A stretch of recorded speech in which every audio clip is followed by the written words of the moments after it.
Welcome to my channel. আজকে আবার একটা নতুন ব্লগ নিয়ে চলে এলাম। চিকেন পকোড়া এটা কিভাবে খুব তাড়াতাড়ি বানানো যায় সেটাই আমি আপনাদের সাথে শেয়ার করছি। অবশ্যই ভিডিওটা পুরো দেখবেন, স্কিপ করে দেখবেন না। ভালো লাগলে লাইক করবেন, কমেন্টস করবেন, শেয়ার করবেন আর সাবস্ক্রাইব করে পাশে থাকবেন। চিকেন পকোড়া করার জন্য আমি চিকেন নিয়ে নিয়েছি, বোনলেস চিকেন। এবার এর সাথে কী কী মিক্সড করছি সেই সব মশলাগুলো আমি দেখিয়ে দিচ্ছি। প্রথমে স্বাদ মতো নুন দিলাম,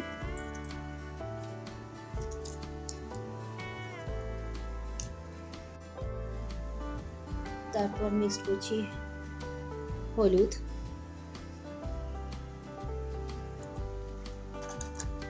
এবার দিচ্ছি জিরের গুঁড়ো,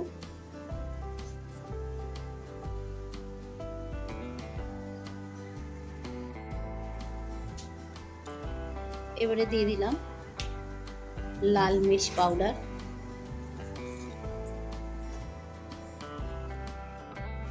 এবার দিয়ে দিচ্ছি ব্ল্যাক পেপার,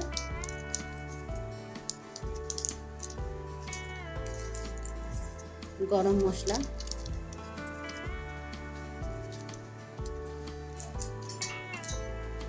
অল্প একটু ম্যাগি মশলা,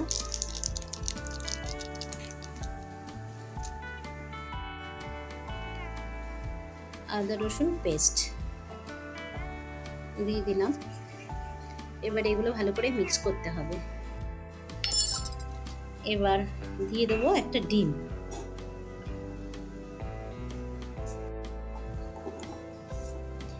আর দিয়ে দেবো একটু বেকিং পাউডার। এবার দিয়ে দিচ্ছি বেকিং পাউডার, আর দিয়ে দেবো বেসন।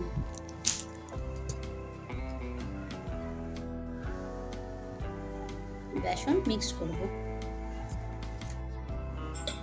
এবার ভালো করে এগুলোকে একসাথে মিক্স করে নেব।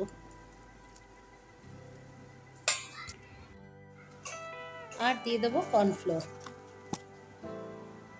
1 চামচের মতন।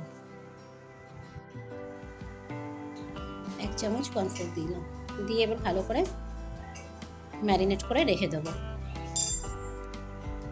মিক্সড করে ম্যারিনেট করে রেখে দেবো। সাদা তেল গরম করতে দিয়ে দিলাম কড়াতে। এবার গরম হয়ে গেলে একটা একটা করে পকোড়া ছেড়ে দেবো। তেল গরম হয়ে গেছে, এবার একটা একটা করে ছেড়ে দেবো। এরকম করে ছাড়তে থাকবো। লো ফ্লেমে দেওয়া আছে এখন, মোটামুটি খুব বেশিও না খুব কমও না, ওরকমভাবে ফ্লেমটা রাখতে হবে। একদিক হয়ে গেছে, আবার এগুলোকে উল্টে দেবো। এইভাবে একটুখানি লাল লাল হয়ে গেলে তখনই এগুলো তুলবো, নয়তো চিকেনটা তাহলে এরকম ভাবেই সিদ্ধ হয়ে যাবে। তাই জন্য একটু লো ফ্লেমে রাখতেই হবে।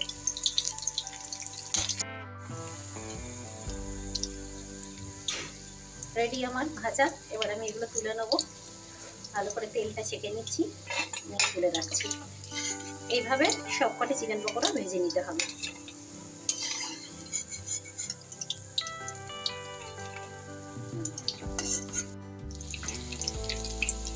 পকোড়াগুলো আমার ভাজা হয়ে গেছে, এবার এগুলো আমি তুলে নেবো। তাই জন্য তেলটা ভালো করে ছেঁকে নিচ্ছি, নিয়ে এইভাবে তুলে নিলাম।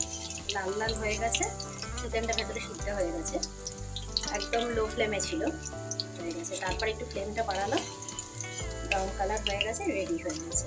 এইভাবে প্রতিটা চিকেন ভেজে নিতে হবে। চিকেন পকোড়া গরম গরম পকোড়া রেডি, সাথে টমেটো সস। সন্ধে আর চা বা একটু যদি কফি থাকে তাহলে সন্ধেটা জমে যাবে। আশা করি সবার ভালো লাগবে। ভালো লাগলে অবশ্যই জানাবেন। সবাই ভালো থাকবেন। আজ এখানেই শেষ করলাম। টাটা।